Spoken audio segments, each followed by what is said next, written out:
Thank you very much for the introduction, and thank you so much to the organizing committee for including my paper on this program. I'm honored to present my work here.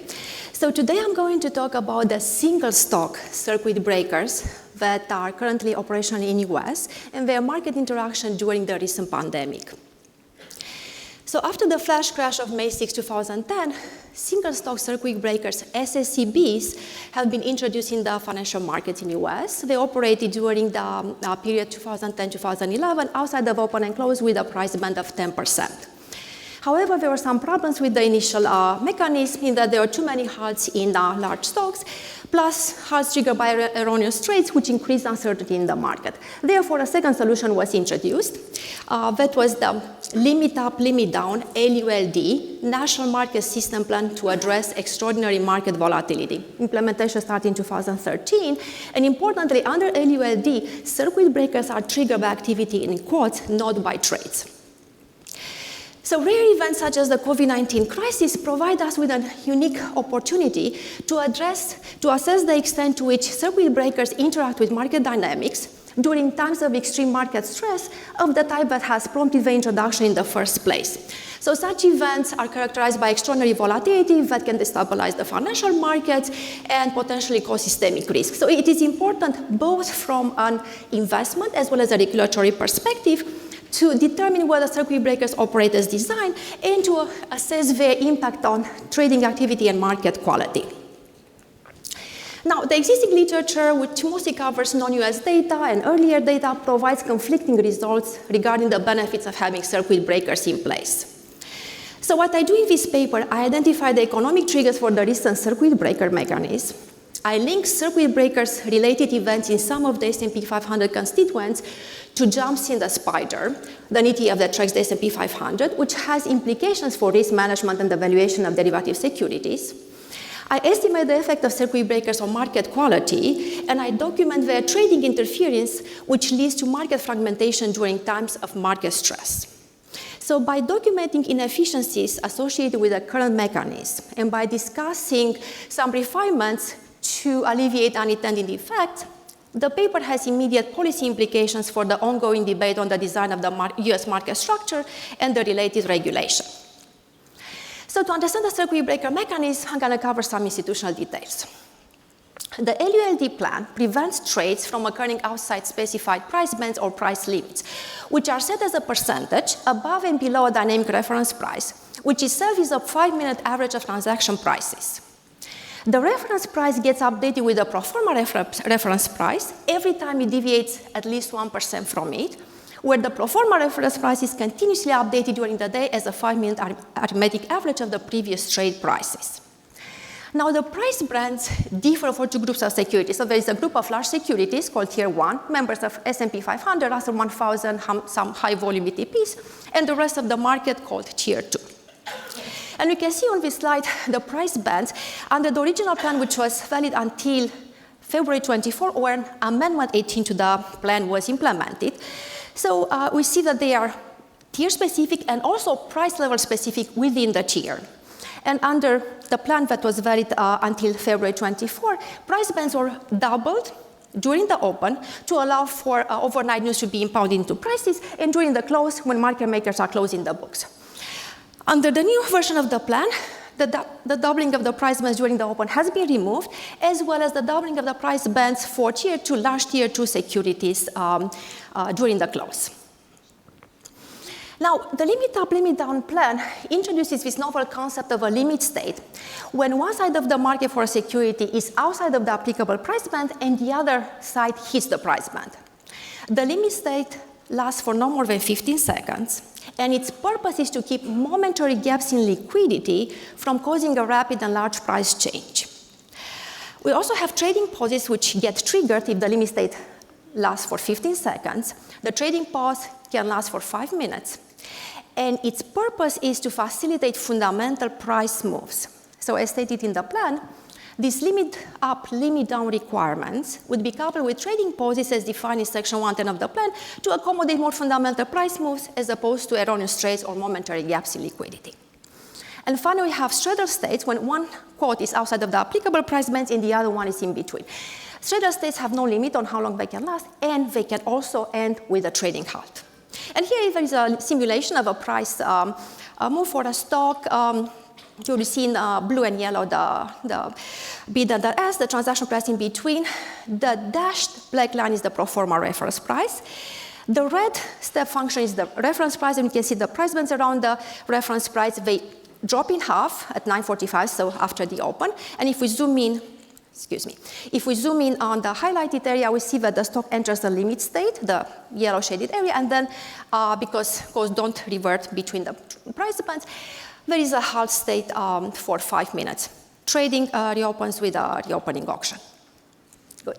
So regarding the data, I use nanosecond timestamp data from daily TAC, quote LULD. I also use daily data from SEC's MIDA system, which is sourced from the consolidated tape, and weekly DART trading data from FIRA IDS. And I have all the details about the data in the paper. The sample period is January, April 2020. A few quick statistics. So as we see in this table, tier 2 stocks are smaller, they have larger closing spreads, they are less liquid, and they are a lot more volatile both in terms of trade and price volatility compared to tier 1. Now, for the events that occur during the sample period, we see in this table, they are stratified by tier group because price bands are tier specific. And also because it is very challenging at the ultra-high frequency to determine the exact start and end time for an event. For instance, a security will have multiple straddle states that are very close in time. I collapse the multiple events in one event per day for a given security. So here we see the number of security days with events, and also how frequent these events occurred. These events are pervasive during the sample period. There's a larger number in tier 2, and for tier 2, they occurred every single day. Now, just for comparison reasons, I'm showing you the prior 4 months. So we see there is a smaller number of events. So basically, what we see here, in 2020, securities enter a more volatile regime.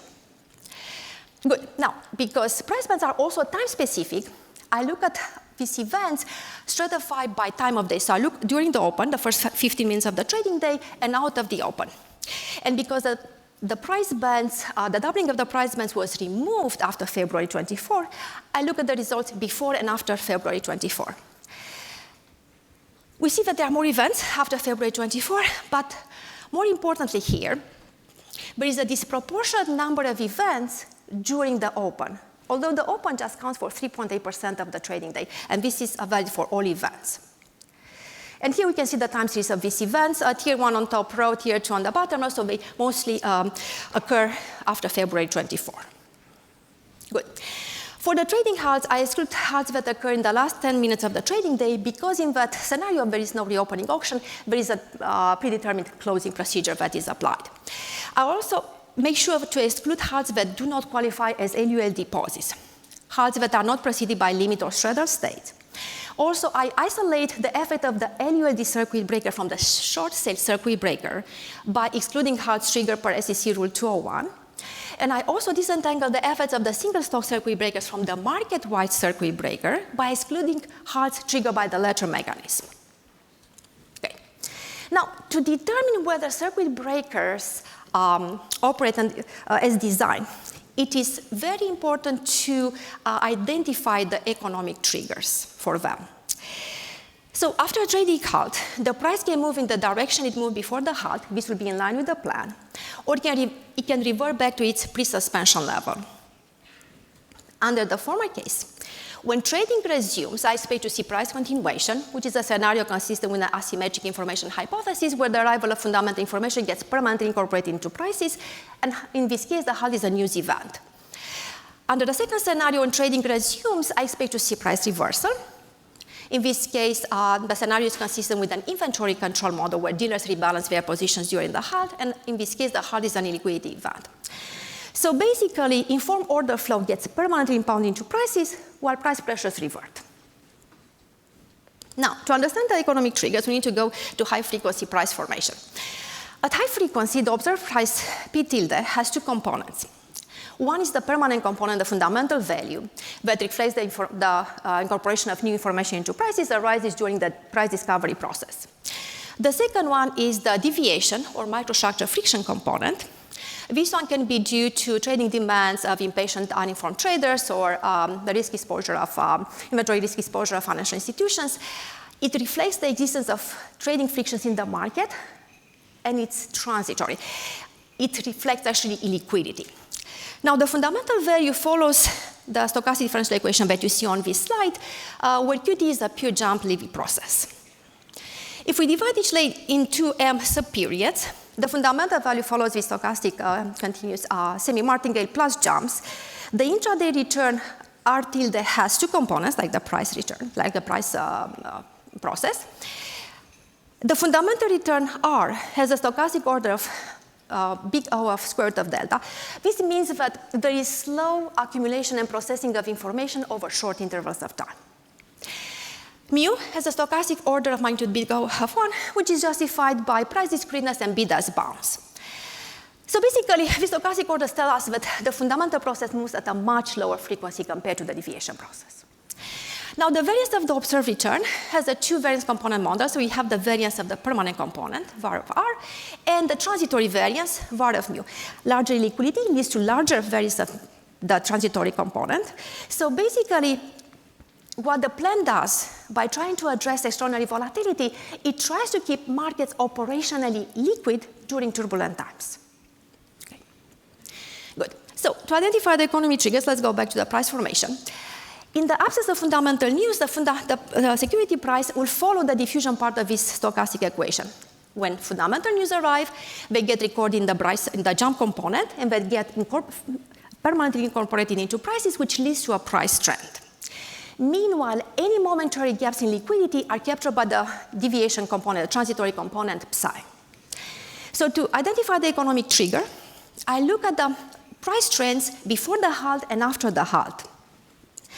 Now, because of the proximity in terms of the trading halts, I collapse multiple halts into one record per day for a given security.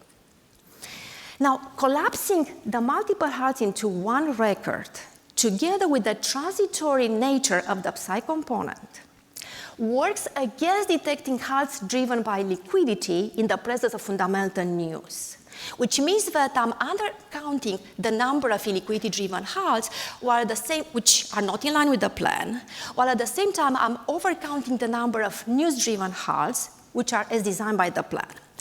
And yet, when I look at the data, I see that most of the time there is price reversal after the halt, which means that the halt was illiquidity-driven. So trading halts occur not only to accommodate fundamental price moves as designed, but they are also and mostly triggered by liquidity gaps. Now, if I focus on a subset of securities, the constituents of S&P 500, I see that in 85% of the cases, we have illiquidity-driven halts in this case. Why look at S&P 500? Well, because the market-wide circuit breaker has been triggered since 2013 by moves in the S&P 500. So the next exercise is to look at the impact of circuit breakers on the derivatives market. So here, more specifically, I'll look at the relation between the LULD events and SPY jumps. Jump risk is important because it has implications for risk management and the valuation of derivative securities. So what happens here is that when constituents of the S&P 500 halt, the ETF, the spider, continues to trade. So when trading in the constituents resumes, jumps may be recorded in the SPY price. Now, ETPs rely on market makers to arbitrage away any discrepancies between their share price and the underlying basket of securities. Now, this high-frequency arbitrage mechanism may get disrupted when the S&P 500 constituents halt. And this is actually what happened during the mini-flash crash of August 24, 2015. So halts may lead to a dislocation between a SPY and the underlying portfolio. Now, I estimate jump volatility, so I'm going back to the high-frequency price formation. Basically, I use the estimator that you see on the bottom of this slide. And just to give you an idea about the economic magnitude of these jumps, I plot them during the sample period and also during the flash crash of May 6, 2010. So you can see there are larger jumps during some days during the COVID crisis. The red dots indicate days when the market-wide circuit breaker was triggered as well. Good.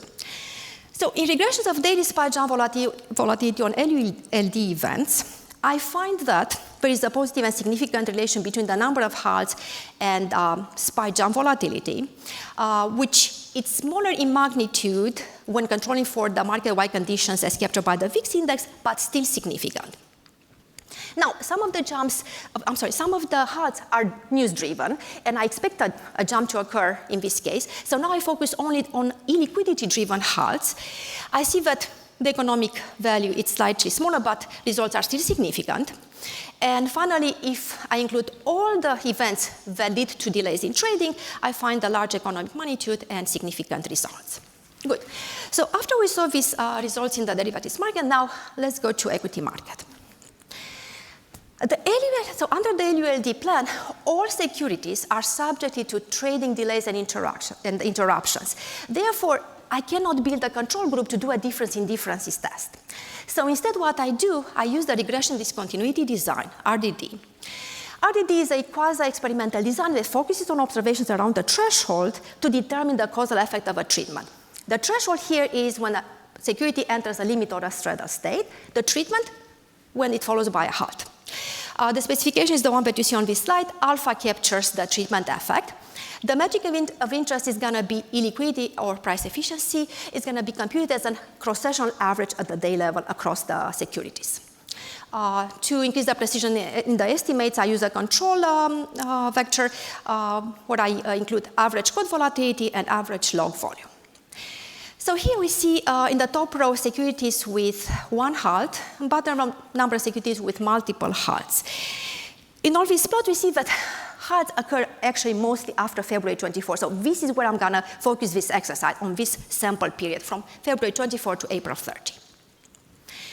For liquidity proxies, I start with effective spread. So for each trade, there is a difference between the price and the mid-code, normalized by the trade direction and the mid-code. For each stock, I have an average effective spread per day, and then I compute the cross-sectional average across all stocks, and that's my metric of interest. Now, to determine whether circuit breakers impose a toll on liquidity provision in terms of adverse selection, I decompose the effective spread into the adverse selection component, price impact, and the non-informational component, realized spread, which captures the expected profit per trade, where the price impact is defined on this slide. So mid-code 5 minutes after the trade minus mid-code of the trade. Again, normalized by mid-code and trade direction, I compute average price impact per stock, and then I take the cross-section across all stocks. Realized spread, difference between the price at the trade at trade K minus the mid-code 5 minutes after the trade, normalized by trade direction and the mid-code. I compute the average realized spread per stock, and cross-sectional average of the realized spread is my metric of interest. Good. So looking at the data, we see that when a halt occurs, there is an increase in average effective spread and its non-informational component, average realized spread, which means that there is a decrease in liquidity for tier 1, while for tier 2, there is an increase in all these metrics, so again, decrease in liquidity. Good, so what we've seen so far is that halts are triggered mostly by illiquidity, and in turn, they feed into more illiquidity in the market. For price discovery, I use variance ratios for price efficiency proxies, 5 minutes, 15 minutes, and 30 minutes variance ratios. The idea here is that if prices are efficient, they will follow random walk. So the differences that you see here should be equal to 0. I have a variance ratio for each stock. I take the cross-sectional average as my metric of interest. Looking at the data, we don't see a significant effect of halts on price discovery for tier 1. However, we see an increase in these ratios for tier 2. So deviation from the equilibrium value for prices for tier 2. So putting these results together with the previous findings implies that traders' funding constraints lead to delays in trading and more stale prices, especially in tier 2 securities, which are followed by exacerbations in order imbalances, as the circuit breakers cannot distinguish between the triggers for the trading halts. Good. So we saw that there is a depletion of liquidity in the market when trading halts occur. So the question is, where does liquidity go? Good. Now, when faced with dwindling liquidity in the market, traders may re-strategize. So it has been documented that orders get canceled during the halts. And this phenomena may be explained, to some extent, by liquidity moving to dark pools. So traders sending their orders to the dark pools. So what I do here, I look at dark trading activity based on FINRA data, together with the number of HALTs recorded in the data, and I see, so this plot seems to suggest that there is a dark flight of liquidity when securities halt. However, the granularity of this data, which are available at weekly frequency, does not allow me to establish causality. So what I do next, I go back to ultra-high frequency data, and I build a dark-to-trade ratio for each stock. Now, another observation is the following. In the presence of price limits, there is an acceleration of trading called the magnet effect. This phenomenon can be explained, again, to some extent, by an increased emission of intermarket sweep orders, ISO orders. So these orders are immediately eligible for execution. They can go deeper in the limit order book to be executed outside of best prices. So basically, they offer fast execution and they capture larger counterparty depth. So I built an ISO to trade ratio as well. Then for each day, I take the cross-sectional average of the dark trade and the ISO trade, and those are my metrics of interest. Again, I use the RDT design. And because both of these strategies have been known to be used by informed investors, I make sure to also control for the private information channel by using an additional control, the average order imbalance. Results show that when circuit breakers get triggered, we have an increased trading in tier 1 on dark pools, accompanied by an increased use of ISO orders in tier 2. All at the same time, the ISO orders decrease, the number of ISO orders decrease in tier 1. So basically, the post-halt liquidity depletion that we experience is due to trades migrating, so liquidity migrating to dark pools for tier 1, and increased use of ISO orders in tier 2. Good. Now, there is a possible concern that there is a difference between the treated and non-treated groups, in that the treated securities get halted because additional negative information comes to the market regarding these securities, which stop investors from providing liquidity to revert the straddle or the limit state.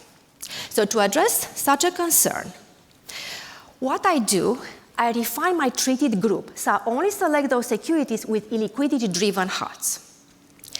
I repeat the previous tests, and now I'm only presenting the treatment estimates. So for the illiquidity impact, I see again an increase in average effective spread and realized spread for tier 1 as before, an increase in overall liquidity, overall illiquidity and its broad components for tier 2. For price discovery, again, since that tier 2 stocks are mostly harmed in terms of price discovery. And in terms of dark trading and the ISO trading, again, I see increase in dark trading in tier 1 and increased emission of ISO orders in tier 2. So these results basically show that my previous findings are robust. And the economic values are slightly larger in this case. So to conclude, circuit breakers have been beneficial to the market as they have prevented market crashes from occurring during the pandemic. However, while designed to accommodate new shocks, most of the trading halts turn out to be illiquidity events. Also, illiquidity-driven halts in some of the S&P 500 constituents are associated with jumps in SPY, a finding that has implications for the valuation of derivative securities and risk management. I also show that halts are followed by subsequent lower liquidity in all securities and by worse price discovery in smaller securities. And the channels through which liquidity gets depleted include increased dark trading in large stocks and increased use of ISO-designated orders in small stocks. Increased use of ISO-designated orders has been shown to lead to flash crashes. That's why this is also a worrisome result. And this, the latter result indicates market fragmentation during times of market stress. Finally, I have some refinements for the existing mechanism. So one will be to redesign the price bands parameters based on securities volatilities. This way, make the price bands less binding when we have turbulent times. Also, design a longer duration limit, say, for tier 2 securities to avoid halts. So basically allow time for liquidity to be restored in the market and possibly avoid halts. Then revisit the recent removal of double price bands of the open. I have specific details in the paper.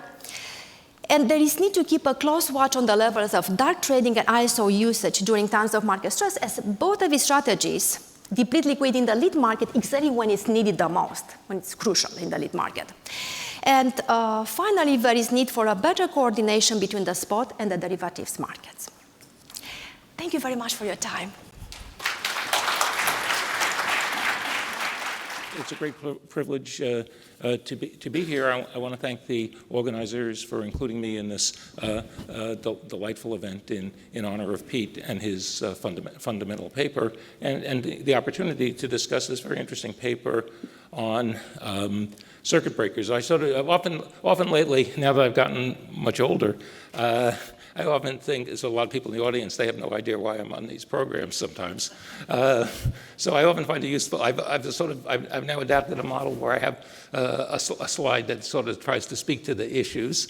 And here I came up with a few things. So I was, as some of you know, I was SEC chief economist from 2004 to 2007. I've studied trading in markets, and I've studied adverse selection, and it's often in combination.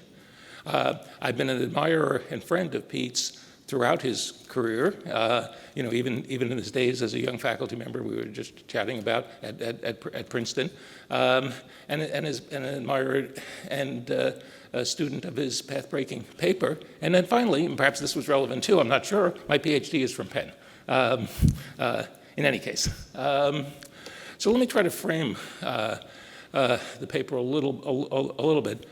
First, I should say at the onset, there's lots in the paper, lots and lots of results, lots of description of the institutions, and I think some very interesting policy recommendations that are made at the end of the paper. And I think this is a very important question, and I think one that the SEC, frankly, has probably not paid enough attention to. I think, like many issues, the SEC sometimes acts like it knows all the answers, and I think this is a subject where I'm not sure it knows. This is a subject, like maybe some others, where I'm not sure it knows all the answers. So here the circuit breakers are studied, but I think is in a very clever context, namely the context of COVID-19, and that was a context in which they were frequently triggered. So that's why I think it's kind of an interesting context due to the volatility and due to often withdrawals of liquidity. If you think back to March 2020, the liquidities were, in fact, more broadly, we talk about how there was a dash to cash. Liquidity was being withdrawn all over the place. And in fact, one of the things this reminded me about with respect to the market-wide circuit breakers, which I see as closely related. I'm not sure I would have segmented all these different types of circuit breakers into sort of outside the scope. But often the markets typically didn't start. There were a whole bunch of days where there was no trading for the first 15 minutes, for example, which I don't know that at that point brought much new information. I don't know that brought any new information into the market. It just simply meant the trading day was 15 minutes shorter. The paper offers many interesting empirical facts, and I commend the author for drilling down in these ways. I think it's a good focus and an important issue. Should we be closing the markets temporarily, and if so, when? Frankly, I'm kind of a skeptic of the closing the markets temporarily, but there might be some reasons. I myself had thought about these issues long ago, and I thought, oh yeah, maybe if you think there's a lot of asymmetric information, you may want to have a halt because you want to provide the opportunity for market participants to get the information state restored and to kind of enhance the liquidity provision. I think actually the paper kind of helps inform that issue, but I think there might be other ways to inform that issue. As the paper does help inform that issue, I think there might be other ways to inform it as well. One of the things that's very interesting, I think, in the paper, in my mind, maybe perhaps the most important result, is the paper highlights the dominance of reversals rather than continuations after the trading halts. This is sort of an idea that I'd be inclined to run with. I think it's suggestive of, obviously, as the author suggests, it's suggestive of a liquidity problem rather than an informational problem. But given that's the case, I actually wonder whether the halts are actually then helpful. And my thinking about that is, given the dominance of reversals, should liquidity provide, in fact, perhaps liquidity providers ought to be holding back offering liquidity. If it's likely to reverse, why do you want to offer liquidity? Rules affect strategies, which I think sometimes regulators don't understand. And they affect strategies on such dimensions as liquidity provision. So my own view about halts has evolved over time. Should we be seeing halts as protecting against asymmetric information adverse selection? And if so, they would be encouraging liquidity provision to be offered ex ante. I do think that, now maybe because my original training was as a theorist, and maybe also because we're honoring Pete today, I should also emphasize that these issues, in my mind, are best evaluated within the context of a model of the impact of informed trading and liquidity provision, and sort of trying to model that out together. I think it would be useful to tie this to what the SEC hopes to accomplish with various halt policies. Is it to reduce volatility, reduce systemic risk, to reduce asymmetric information? To what extent can they do these things? I mean, like on volatility, it sort of seems to me the regulator really doesn't have much ability to try to deal with that directly. One of the issues that I thought that the presentation brought out very nicely, I mean, I hadn't really fully picked up on in reading the paper, was the issue that the trading halts in these individual securities, of course, don't coincide with the halts on the SPY. And this seems to me a fundamental problem with the SEC's thinking on these issues. Now, maybe it's not a problem because you could run the regressions that Claudia runs, and you could draw some inferences from the halts and therefore what the price adjustments, what the implicit prices are in the non-halted stock. But why don't we use markets? Why do we have to run regression? Why do we have to run regressions and give the folks in the room a huge comparative advantage over everybody else in the marketplace? Folks in the room can run the regressions. Maybe not everybody in the world can run the regressions, but we ought to use markets. And why do we close the markets? This seems to me part of the issue that I think one really needs to come to grips with. So the fact that, when we had the little discussion at the table just now about, well, do these halts apply in the options market? So it's making the similar kind of point. Do we have asymmetric halts across the securities? Basket trading is the world. This is what the trading is not the old-fashioned trading of individual names. Maybe that's how it worked when the 33 Act and the 40 Act, et cetera. Maybe in that era it was all individual names. Today it's not individual names, it's basket trading. And to have regulatory structure that doesn't focus on that, I think, is probably not the way to go. So I think these issues would be best evaluated within a model. It'd be useful to tie this to what the SEC hopes to accomplish.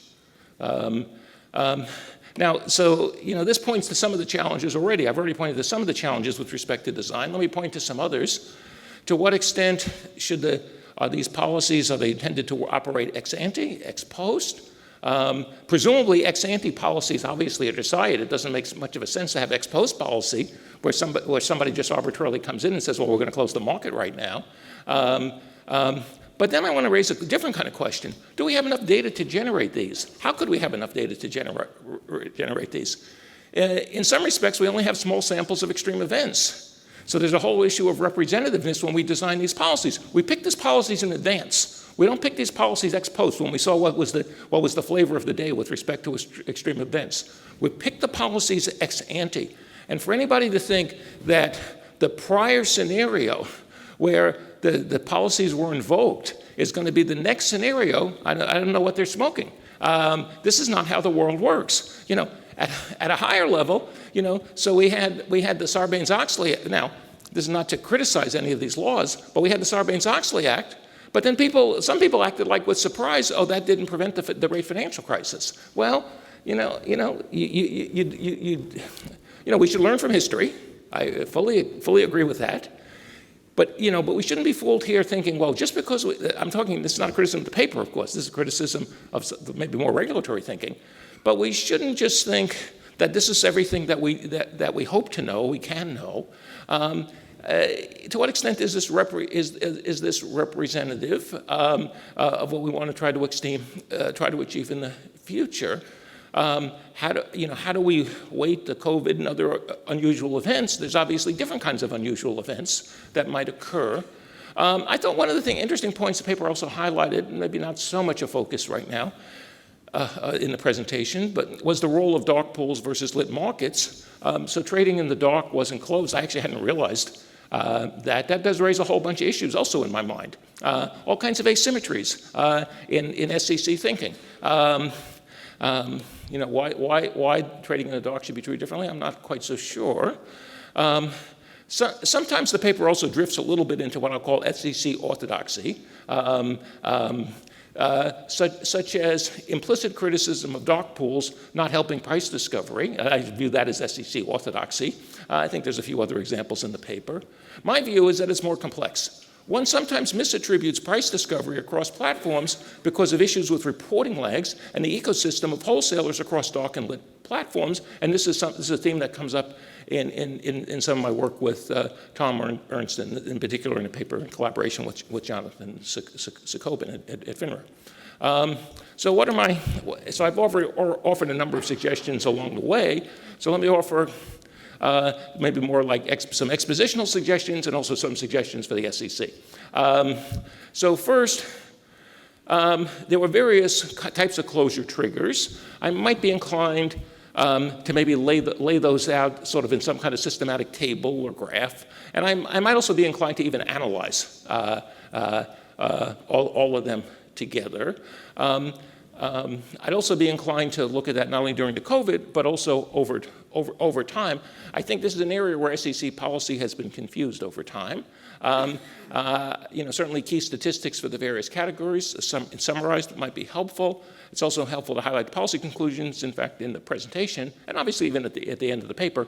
Claudia does that. I have a few more policy conclusions in mind.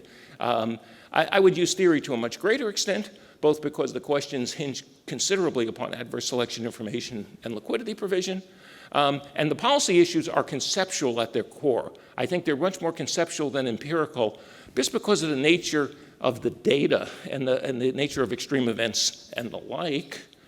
And so what are some suggestions for the SEC?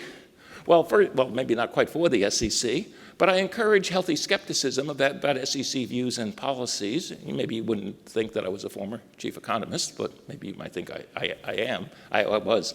That's sort of my generic perspective. That's where I kind of start. In the space, the SEC regulations evolve with a small sample of events, and I think it's important to sort of step back, to think about things conceptually, to use theory, to do a detailed design, to try to be clearer about what's the problem, what's the issue. Because I do think that circuit breakers in various forms can be beneficial. I'm not saying that they're not beneficial. As I said, I was an old student of the view about adverse selection, but I think they have to be sensitive to kind of how liquidity provision ties in. I particularly am really struck, one of the things that really struck me from the presentation was this whole issue about basket trades. And it really suggests that you can't just kind of do a single, can't just tackle these issues singularly, the way these policies would often be written. Because I think ultimately closing the markets temporarily, there's cost to that, and things can make things worse. I mean, one of the things that as I've been reflecting in the last, just during the presentation on the issue of the basket trades. So it seems to me that here the asymmetric information is increased by the market closures, as opposed to the other way around. The goal is to reduce the asymmetric information. That's what I always thought the goal was of the closures, and that's why at times I've been somewhat supportive of them. But this basket trade issue strikes me as a big issue. And so finally, I think a number of the policies over time have been kind of awkward, and I'm going to pick on two of them.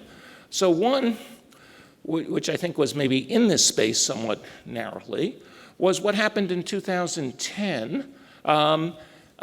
Where the SEC decided, okay, some of these trades, they shouldn't really count. And the SEC canceled out certain trades above X percent. I don't remember if it was something like 58% or some big number. And they said these trades, they don't count, and everything else counts fully. I don't know what kind of stupid person would have come up with that particular design, especially so discontinuous, as the way, at least I remember it as being discontinuous. But there's a broader issue.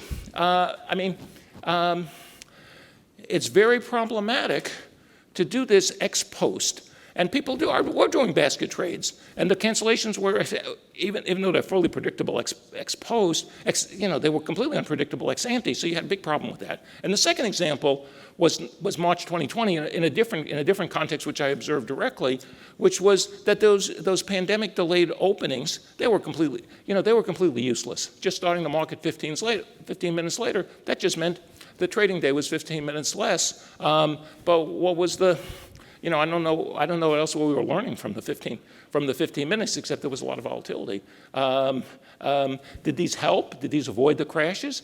I think the SEC needs to kind of look seriously at these issues. I really commend Claudia for taking these issues on in the way she did. And in fact, I gather she perhaps started working on these issues when she was on the staff.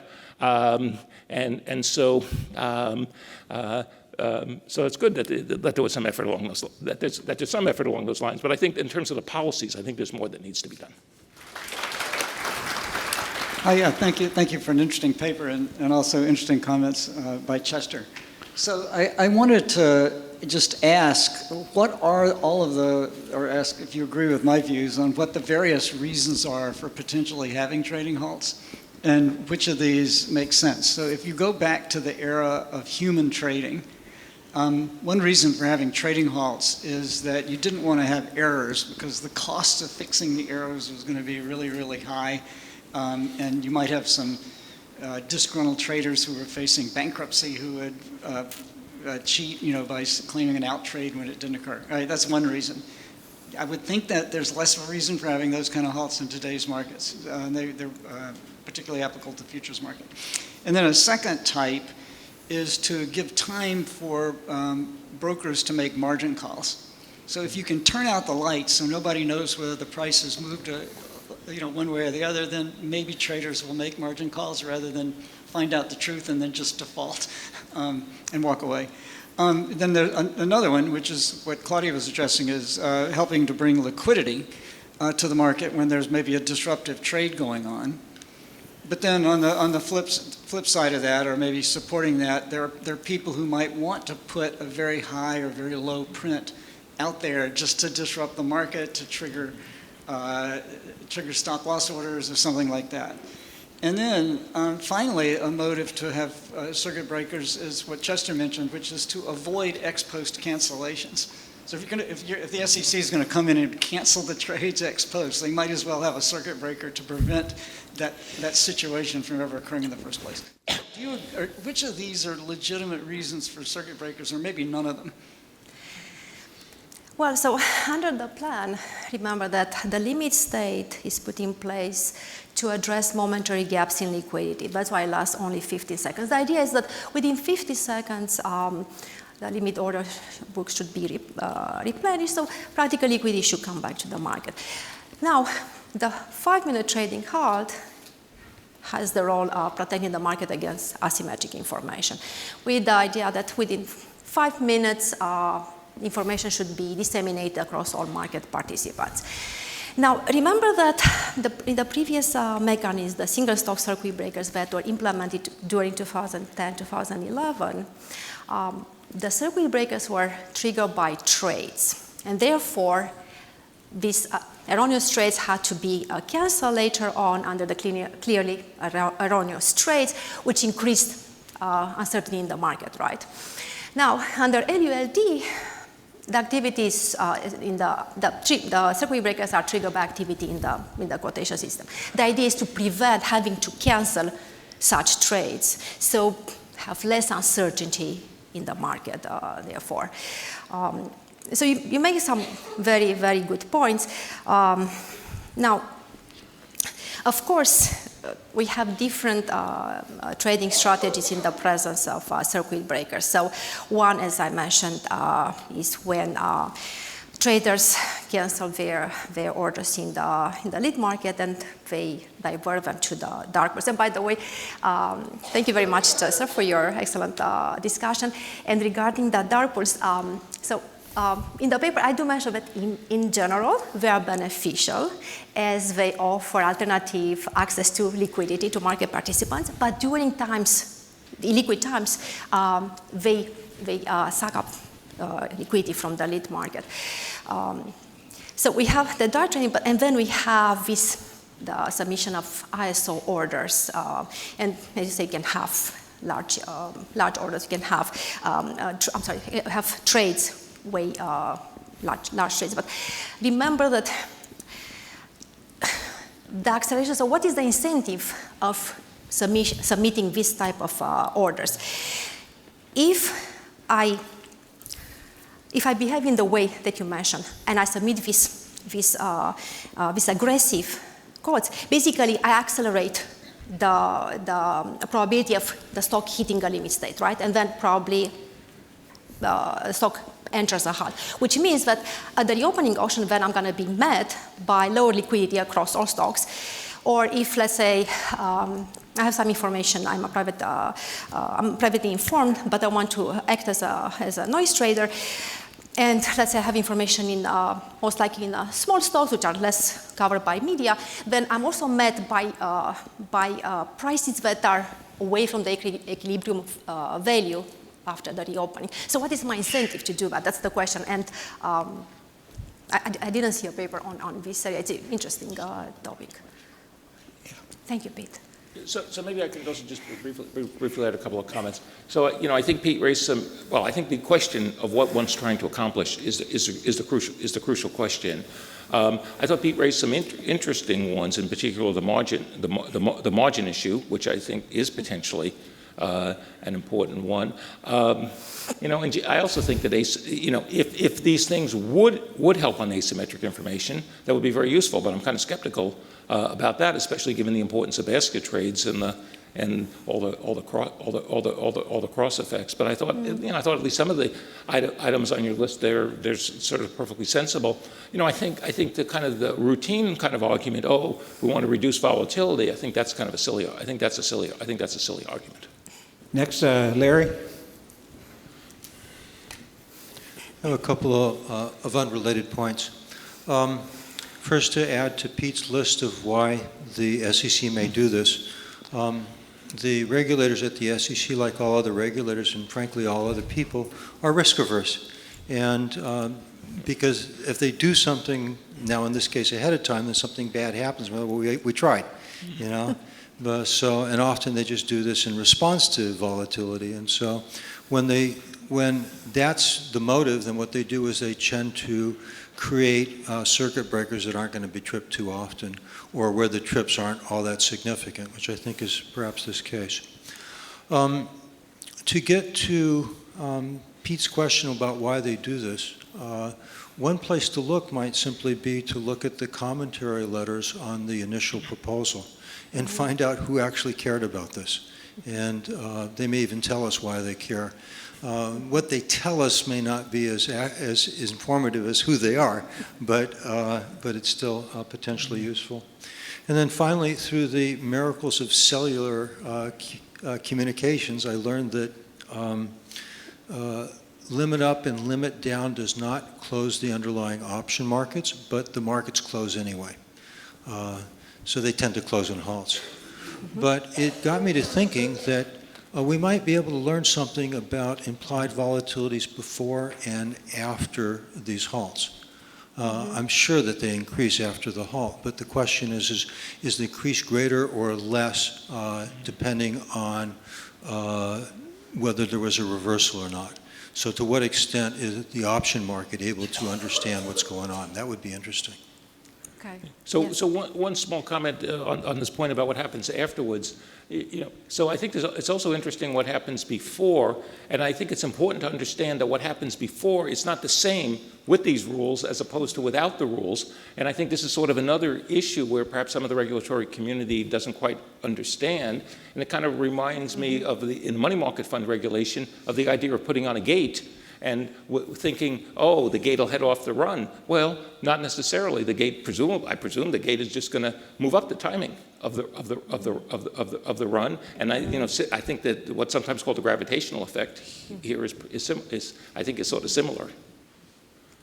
Yes, thank you very much, Larry. That was a very interesting comment. Yeah, so look at the spot with the derivatives market. So yes, trading gets close. So on the relative option that when the stock gets halted, trading does not occur. And also, trades cannot be executed on the dark pool either because the price limits are actually reported with 0 on the lead market. So trading practically stops in the security and the derivative related to the security. So it's very interesting, yeah, to look at the VIX after the HAL, or the option, the derivative after the HAL. That's a very good exercise. Thank you. Thank you for suggesting it.